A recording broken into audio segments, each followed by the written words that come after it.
Greetings and welcome to our third episode of Business Glide here on Herman Manyora's channel. My name is Richard Mwenja. Now, affordable power in Kenya has remained a pipe dream to many Kenyans for so long. Now, at the center of this controversy is Kenya Power Lighting Company, of course the utility firm charged with giving Kenyans and taxpayers at large affordable energy. Now, clocking 100 years next year, we wait to see whether there will be a change of tact in the operation or still it will sink into perilous journey of financial distress as it is right now. Now, to bring the conversation home, I'm joined by none other than Professor Herman Manyora. Professor, welcome on set. Thank you. Well, of course, Professor, if you have observed, of course, our mainstream media news for the past few weeks, EACC is on the radar of course, Kenya Power Board. And this because of alleged graft allegations in there. Now, many are subscribing to the fact that, of course, the poor performance of Kenya Power is attributed to a change in turnover in terms of chiefs. We see, say, compared to Kenya Power has had at least 10 CEOs so far, whereas Kengen has had only 3. And also in terms of boards of management, Kengen has 3 so far, yet KPLC has had 10 of them. Do you say that this turnover of chiefs is what perhaps is derailing Kenya Power in its performance? Of course, of course. There's a need to have continuity. Stability in an industry is good. One way of achieving that is to have people in place for reasonable time, not too long, not too short. Then they know the game and they can drive the industry or the company or the organization. So that's part of the reasons, perhaps. All right. But also there's another bone of contention around KPLC. We have experienced as taxpayers rampant outages across the country oftentimes. And you'll wonder, with at least a budgetary allocation of 55 billion every fiscal year, why the low understaffing that, of course, Kenya Power is decrying, yet there are so many youths out here unemployed, they are very qualified to work for Kenya Power, but why is still power outbreaks all over? And of course, they are banking the argument there's a shortage of staff. It is corruption. You know, corruption in this country is domiciled in the energy sector.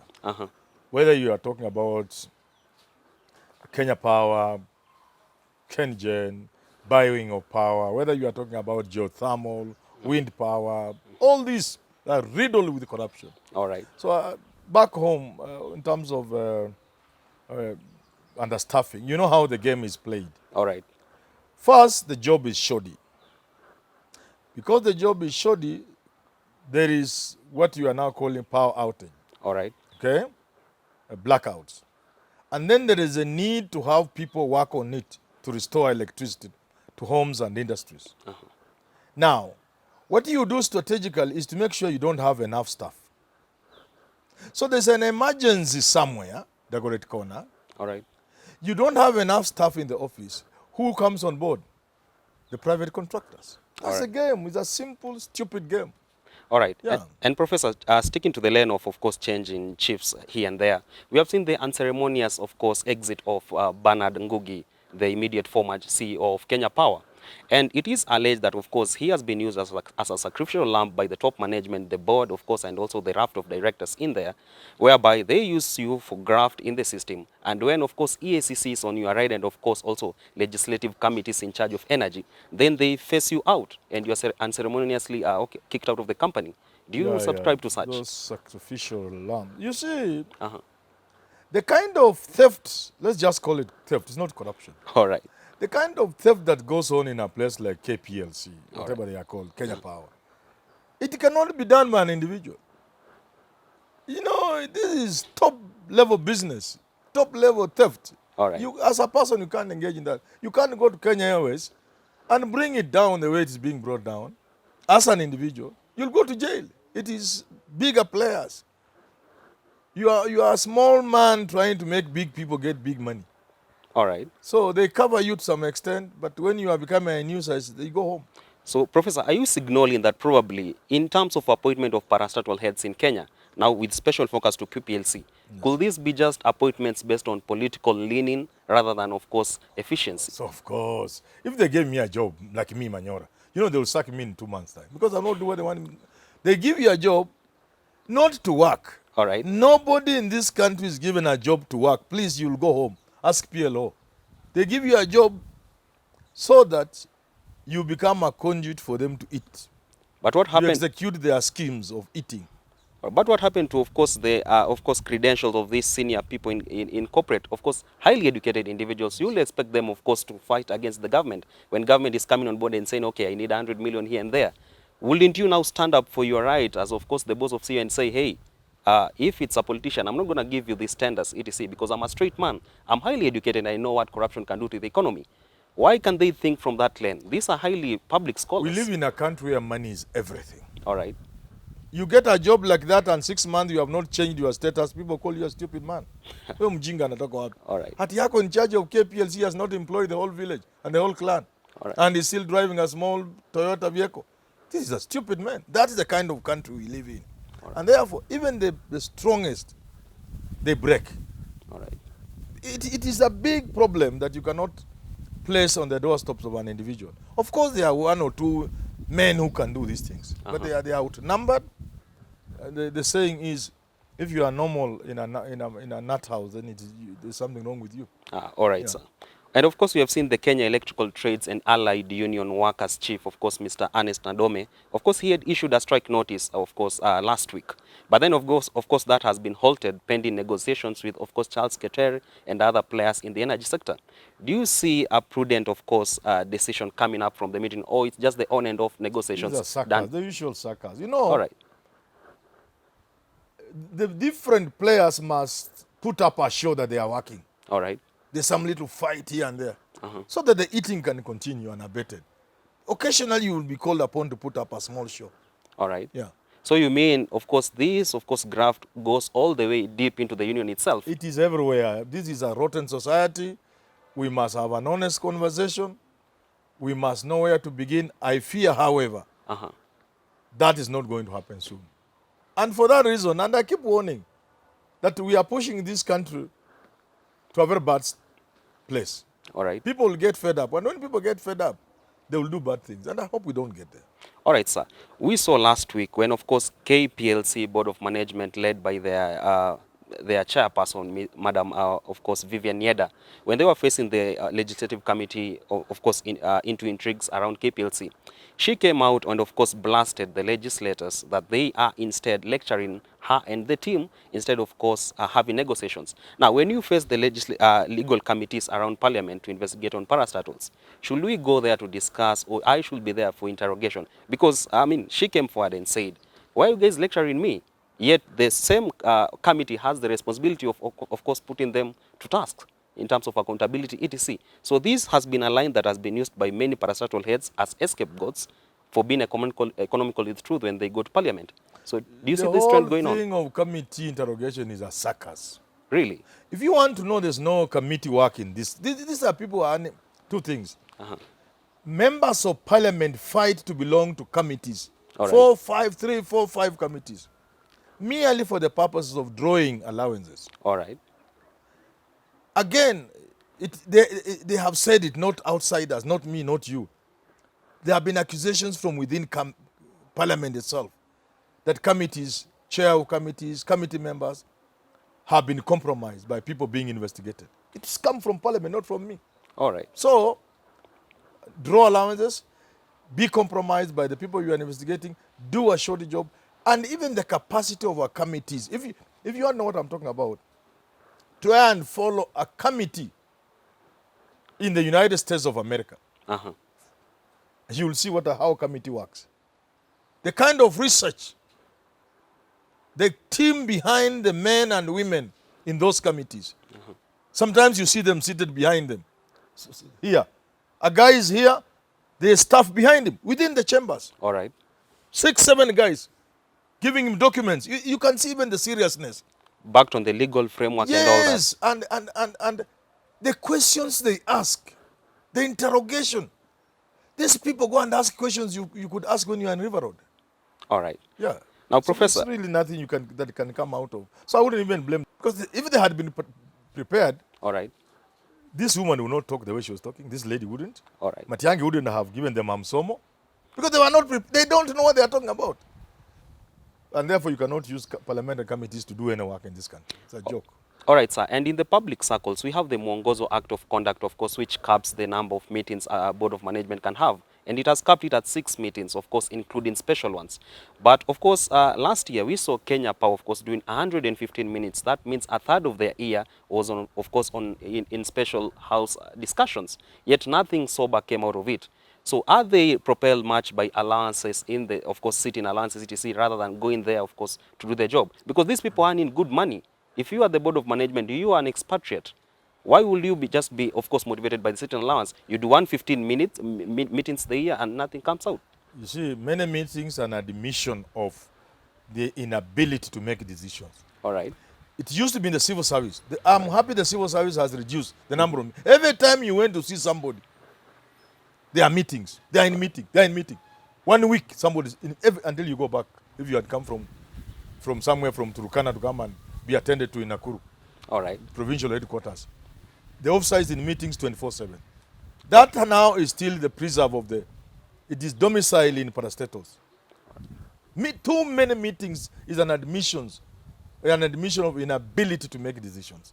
All right. You see?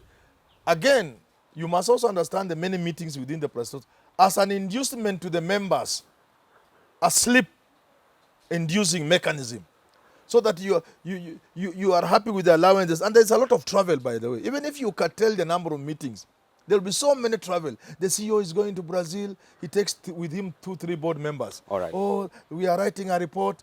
Come and supervise. That's not considered a meeting, but they are hefty allowances. So you are given all these engagements that bring you money so that you sleep and let the big boys up there do the stealing. And now, Professor, now that Kenya Power is making losses, and of course it's been 17 years of making paltry profits, but of course last year they made huge losses. And from how things are standing, we don't see them getting into profitable waters very soon. And yet it solely depends on of course, sales of power. Why hasn't the last mile connectivity project taken up yet? Yet we still have many villages around the country still not connected to electricity. Yet the Jubilee government came on board and said, of course, at the end of our 10-year service to public, we'll have even that person in Pokot, deep in the interior, accessing to power. Of course, Ruto has been very good on this, saying connectivity, 8 million Kenyans, or I don't know how many million. Yeah. Never mind, it was an eating project. Really? Nobody did that because they wanted people to have power. It is an eating project. Last mile and all those connectivities. All right. Look at the transformers that were bought. The rumor, any rumor of rain, power goes up in the... So, my friend, these were eating things. All right. The poles, the poles used, Meters. even moving from posts to concrete posts. All right. Tumbo ya watu. The fake, what do you call them? Prepaid meters. Yeah, prepaid meters. They have even stopped now. They can't use them. Yeah. They have been inflated by crooks. They You have pay cancelled money, you actually the think it's contract. going to power, it's going to somebody's account. The transformers, cheap, bought from the most useless places at the most. So when somebody talks to you about electricity connectivity, they are just talking to you about how they ate. With half that money, to answer your question, with half the money spent, almost everybody in this country will be on power. And a good number of the people who got those, who got the electricity installed, never, and there's record, it's on record. Millions of those people, hundreds of thousands or even millions, never went beyond the 3 or so units they give you. When they give you that meters, a few units, 3, 4, 5, whatever it is. When that was over, many people never topped up again. All right. Those things are hanging in the houses. So it was an eating project, not a project born out of the need to provide Kenyans with electricity to improve their lives. You get it? All right. Yeah, yes. All right. So, sir, you, in a nutshell, you are saying, of course, the sustainable goal of us having renewable energy in Kenya isn't coming to reality probably in the next 5 years or so, because it was to come in during the Jubilee administration. Corruption. This country has the potential to reduce reliance on electricity as we know it, to rely on solar energy, on wind energy, to the tune of 60, 70, 80% in 5 years. All right. Places like Germany, places that have winter, All right. where the sun is not there 24/7, like I mean, throughout the year like here, All right. have moved so high that there are times they pay you to use electricity because they have so much of it, so much of solar energy, All right. that people are moving into production of new appliances that use alternative energy, green energy. Yet we, with all the wind here, with all the sun, what percentage? I don't know where we are. I'm not an expert. Yeah. We are so low, you can't even talk about it. Why? It is corruption. If you see the corruption that went into those projects, then you just say, well, God save this country. But Professor, we have EACC in the picture. What's their duty if then corruption has, of course, taken part of all our public parastatals, etc.? If you're at EACC and my friends are there, just eat your money.